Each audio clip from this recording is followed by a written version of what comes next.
The Academy of Esports podcast is brought to you by LeagueSpot. LeagueSpot, your brand, your league, your way.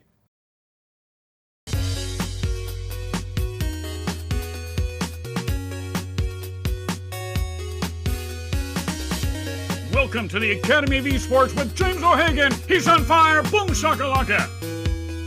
Welcome to the Academy of Esports podcast. I am your host, James O'Hagan. The Academy of Esports is powered by LeagueSpot. LeagueSpot, your brand, your league, your way. And today I get the pleasure of hanging out with Melissa Burns. She is the founder of Esport Canada, not Canada Esports, Esport Canada. Melissa, thank you for being a guest in the Academy of Esports podcast today. Well, thank you so much. It's a pleasure.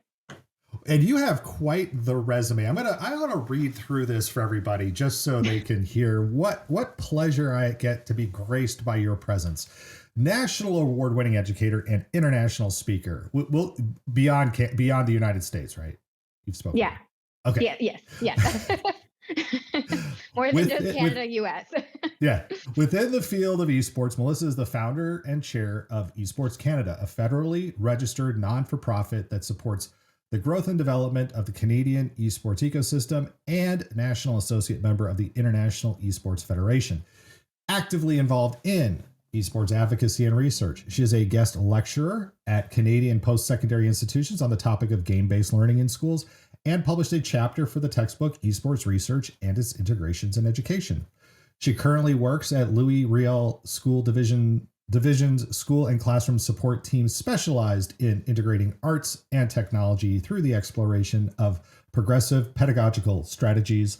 She serves as the chair of the Manitoba School Esports Association, and her commitment to gender equity has driven her work in supporting and implementing programs that provide opportunities for female and marginalized students to gain visibility, tech sector, STEM career exposure, and skill development. Melissa, that is a heck of a resume.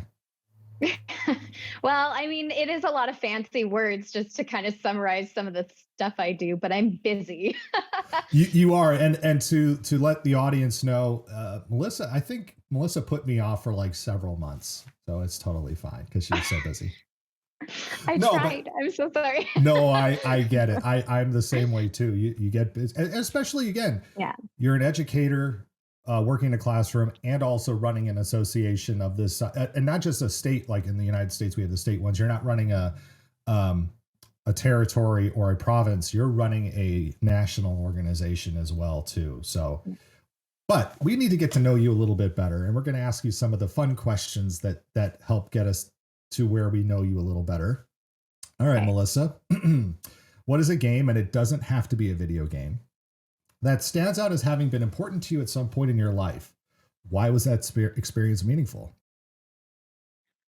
So I was thinking about this and I was trying to come up with like a really good non-video game, but I've been a gamer my whole life. And while there are definitely a lot of different games, different even sports that have been really significant to me over my life, the one that stands out as being probably the most significant is actually League of Legends. And the reason I say League of Legends is that I experienced a lot of life changes through my 12 years of playing League of Legends. And like, to give you some context, 12 years. When I was 10 years, maybe 10 years. No, I don't know if the game's that old. I didn't realize you've been that long of a player. Oh yeah. So wow. Back when I was in university, no, it would be pretty close to 12 years at this point. Oh, I wasn't questioning the 12 years. I'm just amazed at the commitment to League of Legends. Well, and see, that's where the story comes in. So when I was in university, I played League of Legends with my friends. And after I graduated, I actually didn't end up going into education right away. I went into performance. I have a degree in opera, which there are not very many jobs doing that in North America. So I ended up switching into musical theater because I did have background in dance and acting as well.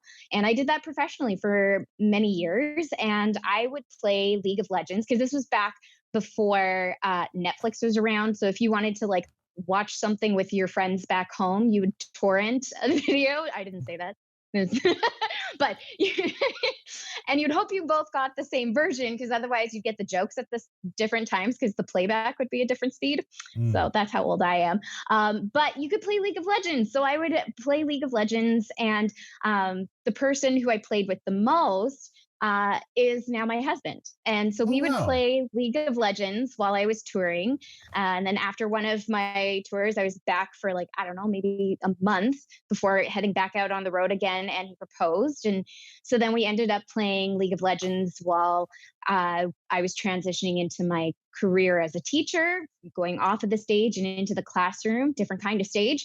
And then as we grew together, we continued to play. We did like the pick'ems and the fantasy drafts for LCS, and so it was all part of our life that way. We would play in clash tournaments, and then it became significant again when we had our son, our oldest son, who I won't get into all the details of it, but it had a lot of medical complications.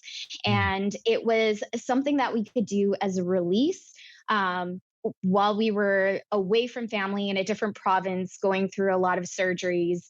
And now that my son is stable, he's doing quite well.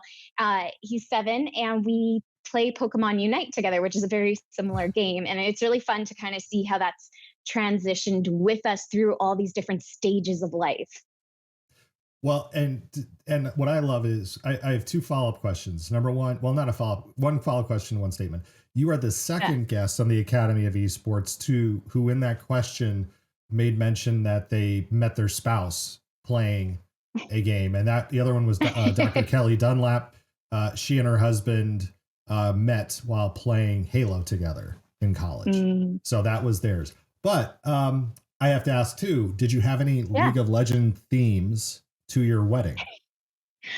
No, but there was definitely, and there still is, a lot of League of Legends in our home, in our like office space where we have our like rig cell setups and everything. So it definitely has played a significant aesthetic aspect of our lives. Wonderful. And next question. Maybe it's totally eccentric or maybe it's quite traditional, but what is your superpower? What is that thing that you do better than most people, or what do you wish you could do? So I had to think about this one a lot because I really was struggling to come up with an answer. And I even tried to listen to other episodes to see like what did other people say. I have no idea how to answer this question. Um, and I think mine is like twofold in that it could, depending on how I use it, can either be a superpower or a kryptonite. Mm. And it's that I get bored really, really easily. And so I need to be doing things that are dynamic, that require a lot of decision making, that require action, that change a lot.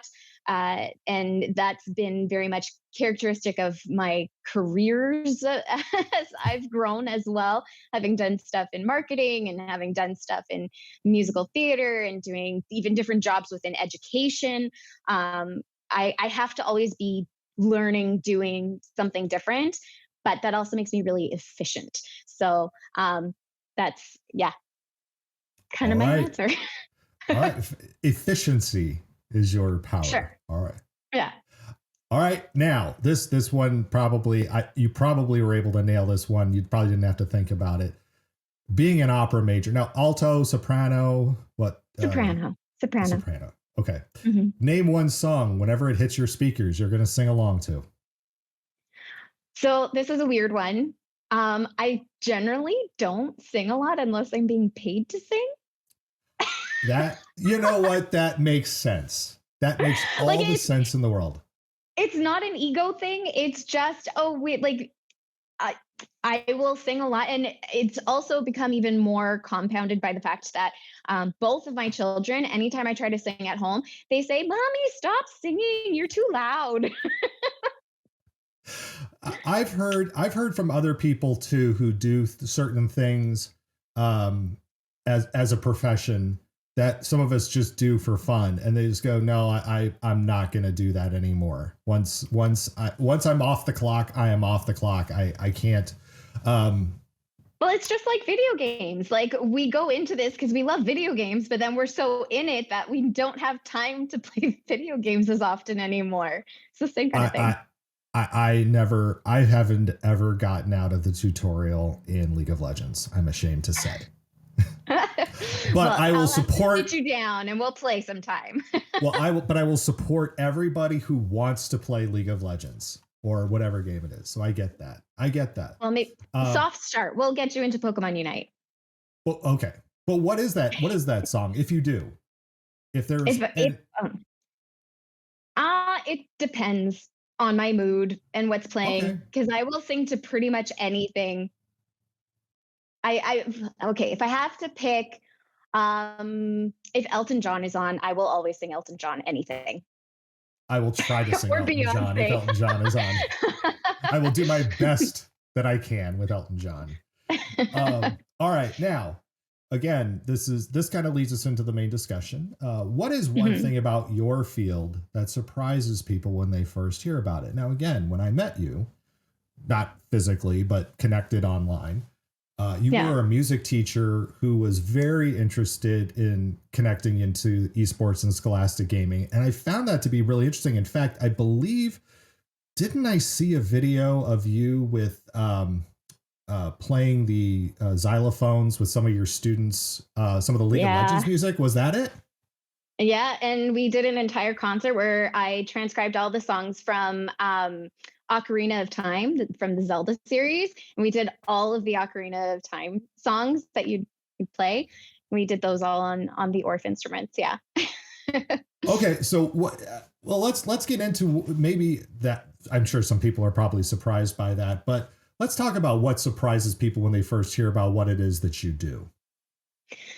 I mean, I hate to play into the stereotype, but it's always the girl in esports is usually a first observation, or they assume that I got into it for some other reason, but I don't actually play. So that's usually surprising that I do actually play and I enjoy playing games.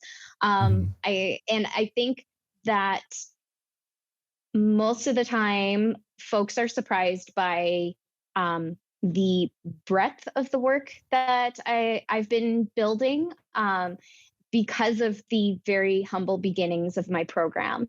Having started, to give some background as to how it has gotten to where it is, I had started in 2016 as a teacher I found myself in a K-8 music program. I had never taught early years before. I was a high school specialist. What part of Canada are you in? I'm in Winnipeg. Okay. So right in like the very middle of the country. Home of the Jets, just over the border from Minnesota. Yeah. Yes. Okay. I've seen the Moose, and I've seen the Moose play too. The Manitoba Moose. I have minor league hockey tickets. Okay. So. You know what? That wins a lot of brownie points for me. So I'm impressed. Are you a Blue Bombers fan though? Of course. Okay. Down with Saskatchewan. Here. There's a massive rivalry. Hold on. First of all, let's talk about that. They're Green Bay colors. So we can't like, the green and the yellow. No, sorry. No. All right. Sorry. Now back to all the amazing things that you do. Sorry for the right. So no, that's okay. But I knew that in feeling like a little bit of a fish out of water, finding myself in like a K-8 space, I didn't really know how to fit in. And one of the challenges of teaching music in those kinds of spaces, that as an educator, that relationships are foundational to any sort of authentic learning environment.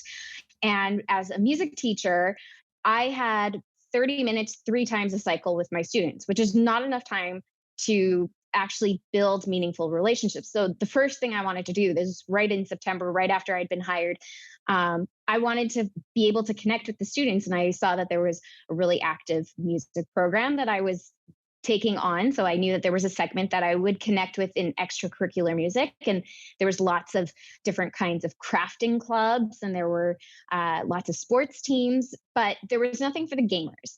And so I went to the principal and I said, can I start an esports club? And they were like, I don't know what that is, but if you can find the gear, go for it. And so I and I was brand new, like nobody knew me. I sent an all call email out to the full staff and said, hey, does anybody have any extra video game consoles kicking around that they don't need? And one of our teachers had won. Wedding socials are like a big tradition in Manitoba. So Okay. when you get married, you throw this big like social, and then there's like prizes, like silent auction prizes that you can get and stuff like that. And it's to raise money for the wedding. It's a Manitoba thing. And so they had won. I know all these weird cultural nuances. No, I They love it. I love it. so this teacher had won a Nintendo Wii, or a Wii U, I should say, at this wedding social, and she didn't need it, and so she's like, "Well, you can have it." So I took that, and I knew that there were some small scale land tournaments that were happening with the high schools in the area. And I asked if we could compete in some of the high school tournaments, even though my kids were in grade 7, 8. And they Mhm. said yes. And so I took a very serious approach because I like winning. I took a very serious approach with these students. And I said, look, you're never going to beat them based on technical skill because they just have more hours in these games than you do. And that's not something you can really make up for at this point just because of the age difference. But what you can do is learn how to play a really strong defensive game and then capitalize when they make a mistake and take advantage of that and then go straight back to defense. And they ended up winning. And everybody was shocked. Wow. They had no idea because there were some like all-star grade 12 students, but they were not taken seriously because here you have this like little ragtag group of grade 7, 8 kids coming from a low socioeconomic school. They don't even have devices at home to play on. And they stomped it. And it was amazing. And it built so much confidence in that group of students that I started to not only build these relationships with them, I started to see how it was developing their confidence and their soft skills and a Mhm. bunch of global competencies. I started to extend some of the learning we were doing and getting them to do optional assignments like doing character analysis and like looking for like pick your main, tell me about what stages they're best on, why they're best on them, who do they counter, if someone picks this, what do you do to counter that, what is their skill set, how do you best optimize. And these kids were coming back who like they're not academically strong kids that just they've Mm. got so much going on in their home lives that they have enough to deal with. And they were coming back like 2 days later with 6-page documents Hmm. full of like rich information and analysis. And I was like, this is learning. This is curricular learning right here. And I wanted to be able to build on that. And so then I started developing curriculum and resources that I wanted to share. And so that became a provincial a school esport association. And then in that started to grow in my mind because I was like, well, we're not limited by physical location like you are with a physical sport, a traditional Mhm. sport. So let's expand this and see what we can get going across the country. And so I started reaching out to educators across the country and seeing who I could find. There wasn't a lot happening. And in 2020, January of 2020, I started Esport Canada, which was um, just Great an timing. education program. I right. It was January. We didn't know what was coming yet. And it was for Canadian students by Canadian educators. And I didn't realize how significant that was going to be until we got into the pandemic. Because during the pandemic, we saw a huge influx of American for profit companies that were coming into Canadian school systems and pitching an untapped market with all these promises of engagement and bringing kids together during a pandemic. And it all sounded really great and shiny. But there was Mhm. a lot of data literacy that was missing from those conversations. And that was something that I really wanted to make sure that was fundamental to the work that we were doing in When you say protecting data students. literacy, I'm sorry, when you say data Yeah. literacy, what can you please just for the audience help them understand what that means when you say that? Misconceptions around how student accounts and information is being handled and what So it's student being data used for. privacy? Yeah, and Okay. regulations in Canada are very different than they are in the United States. And so that in itself added a layer to the conversation. And there was just a lot of misinformation and not fully informed teachers. It had nothing to do with IT or anything like that, Mhm. because once we got back into schools and we're playing from schools, then IT was getting more involved in those conversations and we're seeing what was happening. But when we were all playing from home, that's a totally different kettle of fish. Oh yeah. And so we were able to really connect and develop awareness amongst educators, and it became about capacity building. So something that we wanted to do was give local teachers the skills and the tools that they needed to be successful, to provide curricular learning and skill development, transferable skill development to their students through esports that was specific to the needs of their province. And so something that we do at Esport Canada is we go and we help develop those programs provincially. So the we've kind of taken a different approach to from what I've seen kind of developed in the United States, where um, we started as just Canada. And now that there are enough folks doing it, now we're able to actually establish, like Manitoba has a school organization for Manitoba. Ontario has one for Ontario.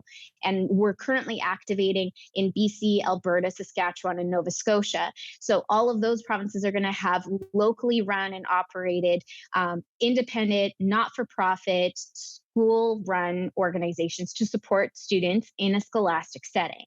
And so then they are able to get all of their support and whatever they need from Esport Canada. And we are able to iterate together as a collective of educators in that space and really grow and develop what we want to see for esports in schools in Canada. And so that's where it kind of all started. And to make things even crazier was that about a year ago, we were approached by a few different levels of government and some industry folks. And they said, we really like what you're doing. And Canada would really like to be able to be better represented internationally. And right now, there's no one that's representing Canada in some of these competitions. Would you expand your offering to have an opportunity for amateur to professional players to compete to represent Canada in Wow. the international stage? So this is not students anymore. This is 18 plus. And so I brought it to my board, which is all educators, and we had a really lengthy discussion, multiple discussions over a few months about it, and decided that it made a lot of sense because it provided another opportunity for our students to see where their passions and interests could take them. Mhm. But it also gave more credibility to the work that we were doing, because it still can be a hard sell for some folks and for some administrators who need that tangible experience to really understand what it is that we're doing and the validity of what we're doing. And so we agreed to do that and started to work with industry on that. And then, independent from that, before we had released anything to the public, we were approached by a number of colleges and universities across the country a month after that conversation had happened. They said, we really like what you're doing. Would you be willing to have another branch of your organization for post secondary varsity and be the home of collegiate and university esports in Canada? And we're like, that's a no brainer, because now our kids have a pathway straight through, no matter what their interests are and what they want to do.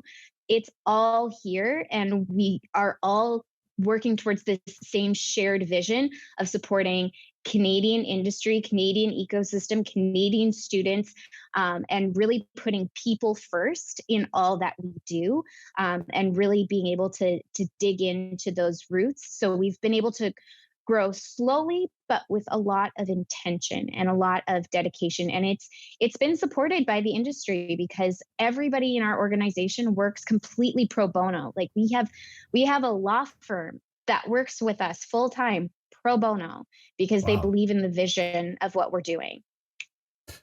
Now, you have okay. So I think you might be my first Canadian. No, well, I mean Dr. Coward, but she's American born. But um, the for those in America who may be listening to this, you know, we are much more segmented on 50 states. Canada, to my understanding, and Melissa, please correct me if I'm wrong, there's a little bit more. You've got provinces and territories.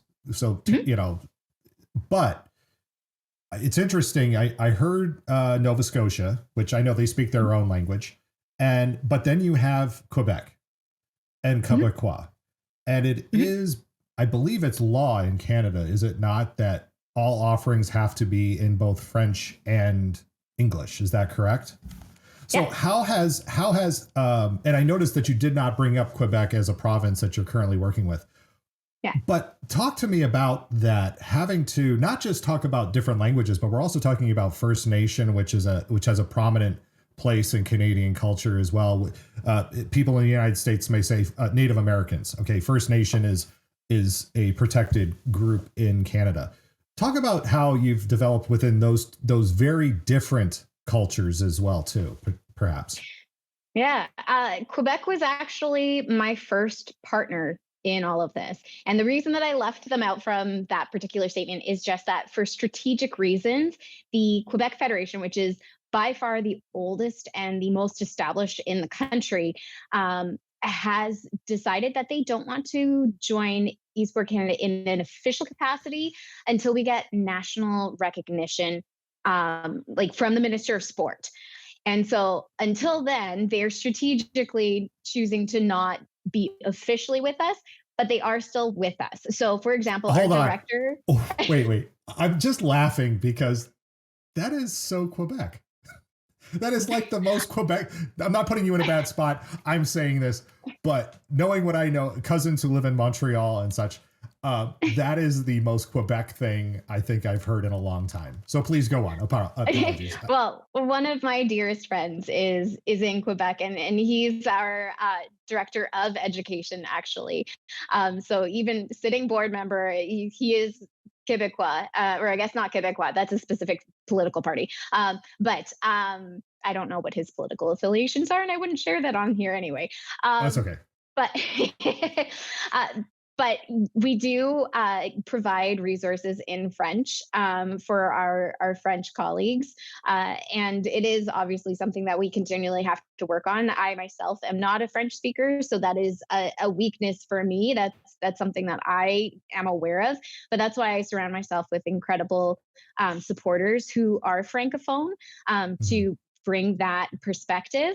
And the way that I've always approached, because I know you also mentioned the Indigenous people of Canada, and the way that I personally approach diversity, equity, and inclusion, it's very important to me. Just like on a personal level, I find bringing DEI into everything I do to be very important and significant. It's never tokenism for me. It's not a box to check. The way that I approach it, and I've had this conversation a few times recently, where I see it as my vision for this organization is to bring the best to Canadians. And Canadians don't all look like me. And I know that from my positionality and from my perspective, I see this, which means I have tons and tons of blind spots where I am not going to be able to authentically serve those communities the way that they need to be served. And so it is my responsibility to surround myself with people of diverse backgrounds, of diverse perspectives, to fill in those blind spots for me so that collectively we can be better. And it's not for any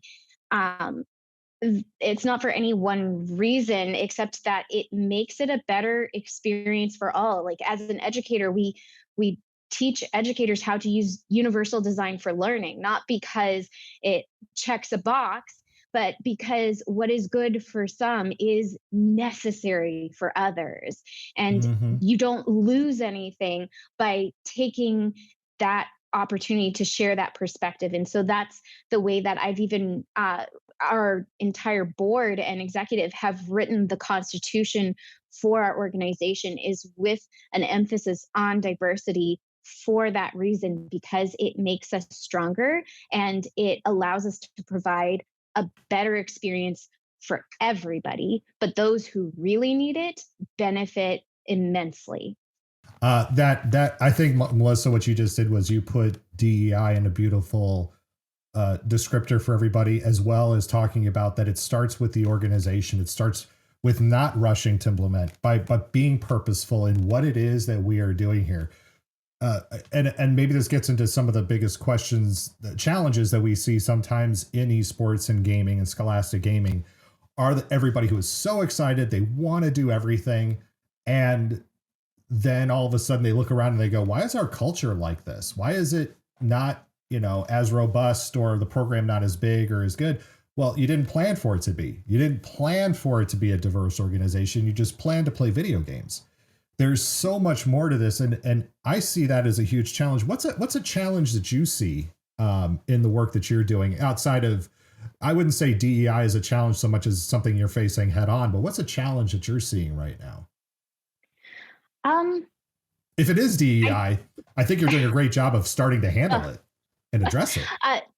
I think maybe not specific to Esport Canada, but just the culture of gaming in general, is that it is, as incredible as it is, and we know that everyone's interfacing with it. I know the numbers in the United States are even higher than the statistics coming out of Canada. And I think that might actually have to do with some of the methodology of the research that's being done here, that our numbers are reading a little bit lower than I think they should be. But it's that it is still a toxic environment. And we see that reflected at the top levels. Because when we look at the professional scene and we see the lack of representation for gender, and we see the lack of representation for BIPOC gamers coming out of out of North America specifically, and we look at the toxicity towards the African American or African Canadian populations and the Indigenous populations in Canada, there's a lot of work to be done. And the comments that the approach that I've always taken when talking to administrators, because the issue never comes with parents. I find that students love gaming. They're already doing it. I've never had a parent complain ever. Ever. They always say, I wish I had this when I was a kid. It's boomer administrators that have issues. But they're worried about the toxicity. And we do see that reflected at the top levels. But we don't change the culture of gaming by targeting the adults, because it starts so much younger than that. And that's the reason that it needs to be brought into schools. And I would say not even just as an extracurricular that's optional for the students that want to engage with it. It needs to be something that is part of curriculum that all of our students are interfacing with, because it's, from my experience with my own students, a lot of them don't even recognize it. It's so natural. The vocabulary is so ingrained in the culture that they don't even see it for what it is, and they don't think about it. And it is so passively built into the experience that it becomes an unsafe space for BIPOC gamers, for gender nonconforming gamers, for female gamers, that we're not seeing them develop to their fullest potential.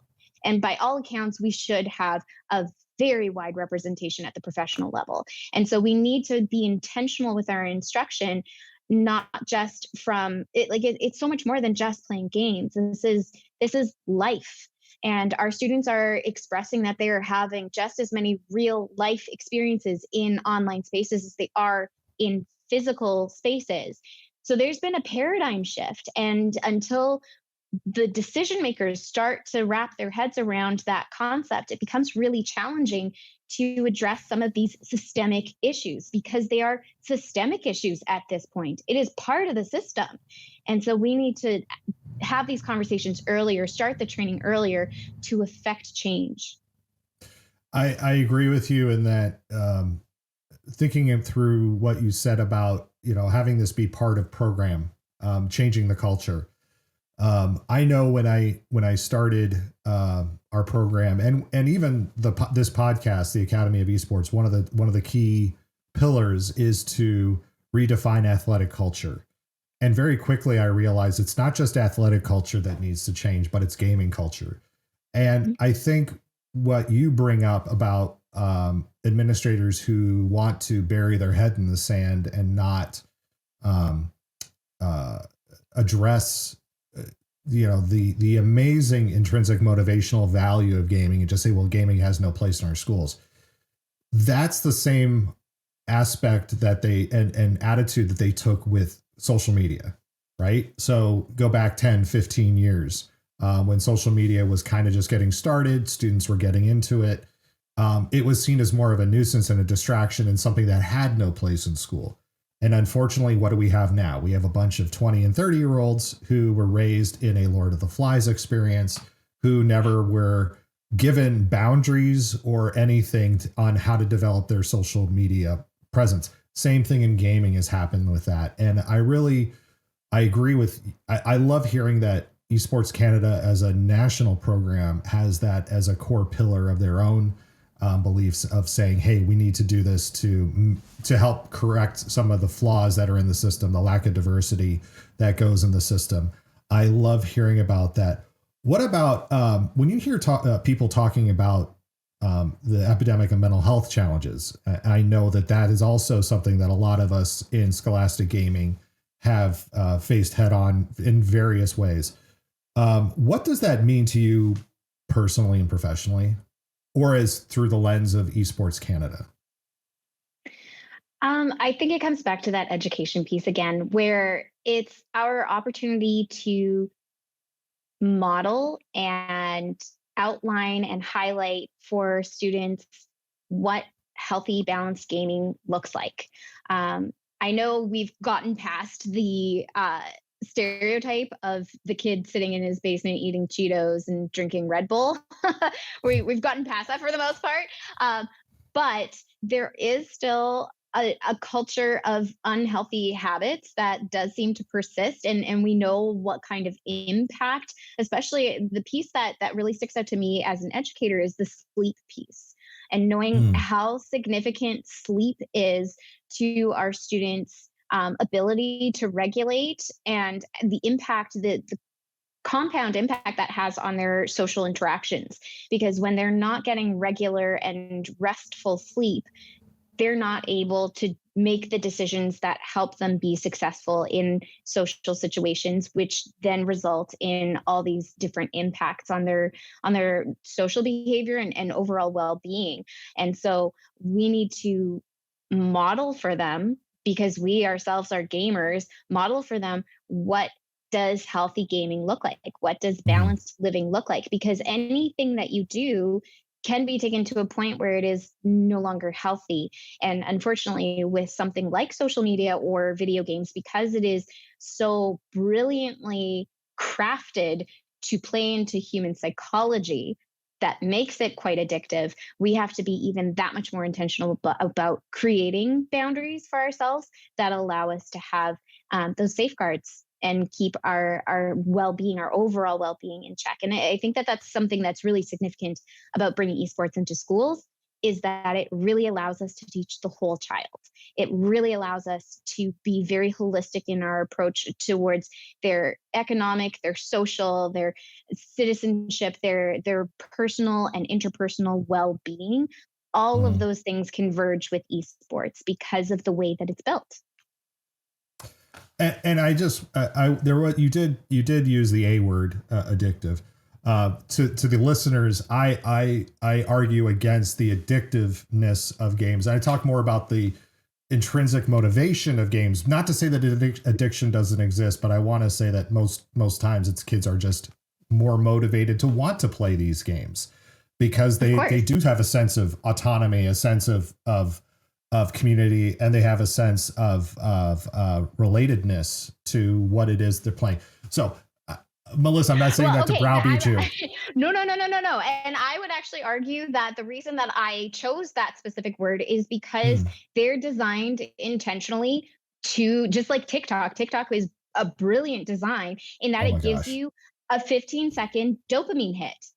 Your brain wants more of that. And so then you go back for it. And so unless you are creating boundaries, they're just like any other addiction. Some people will be more prone to it than others, but it is designed to give you that not only that ongoing and consistent feedback, but it's also giving you that reward system built in because it keeps you coming back for more. So there are addictive qualities built into games. That doesn't Yeah. mean that games are addictive and that everybody who plays games is going to become addicted, but there are intentional addictive design put into the games themselves, and that's not in any sort of nefarious way, like to Oh, right. undermine humanity. That's just basic human psychology and smart. Well, I know that the EU went so far as to ban not microtransactions, loot boxes. Mm. Again, because it plays to that micro.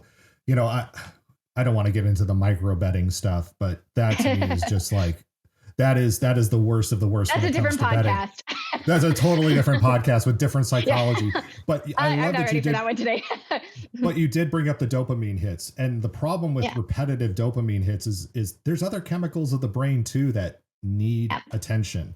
And absolutely. again, dopamine hit on top of dopamine hit just leads to numbness. It's like eating so much pizza that you're like, oh my god, I don't want pizza anymore. Oh, but I will say that there's a really cool study that was just published in October. I'm sure you've already read it, but they were doing a study on the impact of students, um, not only in a few different like sensory tests, but they actually looked at the physiological impact of gaming. So they took, I think it was over 2,000 students, and they were either non gamers, like they don't play games at all, which I'm still a little bit questionable about. Where do they Really? They find don't that play? 3% of the Where, population? like, where? So I didn't read that, like, dig into that part of it, but I was like, that seems odd. But and then the other half were heavy gamers. They play at least 3 hours a day, and they tested them on so memory recall, like the short term memory recall and inhibition, and they or inhibitors, and it was really like you had all the regular predictors that came out in favor of the gamers. But the interesting piece of that study was that it had a physiological impact where the students that were gamers, when going through those tests, had a higher oxygen count in their blood than those who were non gamers, Hmm. I will which is have super fascinating. I will have to find that study, or you could, because I don't think I've read I'll that send it to one. But you. please do, It's please do. so fascinating. Yeah. All right, now I'm laughing only because this next question falls into kind of what we were just talking about, but it's about your balance between running a national organization, being a teacher leader, a mother, a wife, a League of Legends 12-year player. So I'm sure you make platinum like all the time and Oh have no, no not issue. at all. Oh, okay. I'm pretty Um, terrible. and also reading really fascinating studies. How do you find the balance? How do you find that balance between your online and your offline life? I'm really good at scheduling. Going back to that Superpower. comment, that superpower, definitely the I never like to be bored, so I'm constantly doing things, but I always prioritize sleep. When I'm with my kids, I am with my kids. And I always prioritize physical movement every day. I work out every single day, and those are the non negotiables for me: time with my family, time in the gym, and sleep. As long as I get those, everything else works itself out.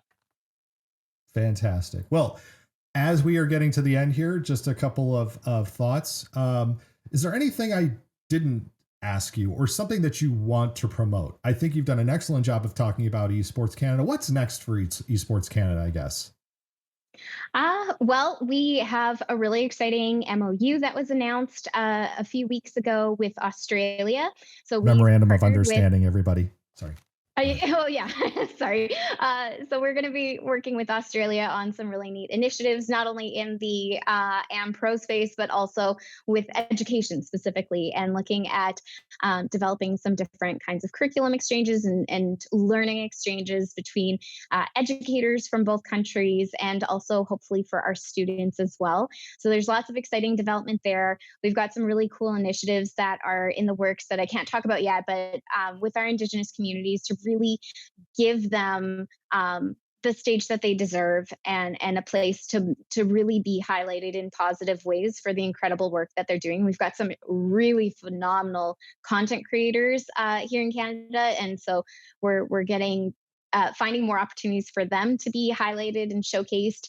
And also, what else is there? Oh, we've got national qualifiers coming up. So we've got this coming week, we've got national qualifiers for Tekken and CSGO women's, and Dota 2. And the winners of those go to regionals, and then hopefully off to Romania for Worlds. So wow. Lots of big things.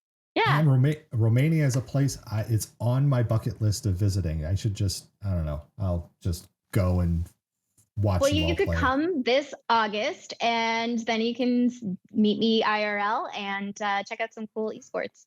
Literally, like, okay, look. Do it. Me and Kurt Melcher have this thing as well too, where we literally live about an hour apart from each other, but until recently we had never met face to face in like driving from our houses to actually meet. We had met at conferences and places everywhere else.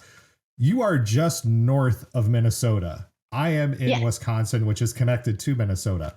To fly I've over been to the Dells. I've been to the Dells. But to fly to Bucharest to meet a Canadian, that would take the cake. Melissa Burns, the founder and chair of Esports Canada. Thank you for being a guest on the Academy of Esports podcast today. Thanks for having me. That will do it for this week on the Academy of Esports. I've been your host, James O'Hagan.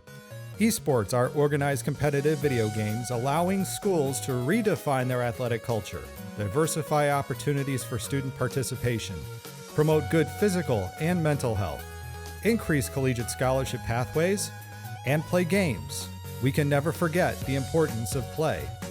The mission of the Academy of Esports is to support these ideals. The vision of the Academy of Esports is for all students to experience the fun and joy of playing competitive video games. You may follow me on Twitter at Jim O'Hagan. That's at JIMOHAGAN,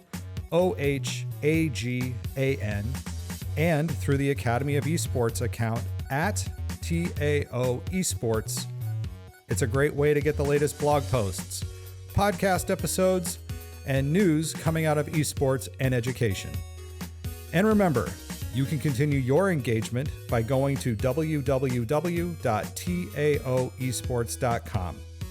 You can also connect through Facebook at www.facebook.com/TAOesports. Thanks again for listening, and I look forward to our time again next week.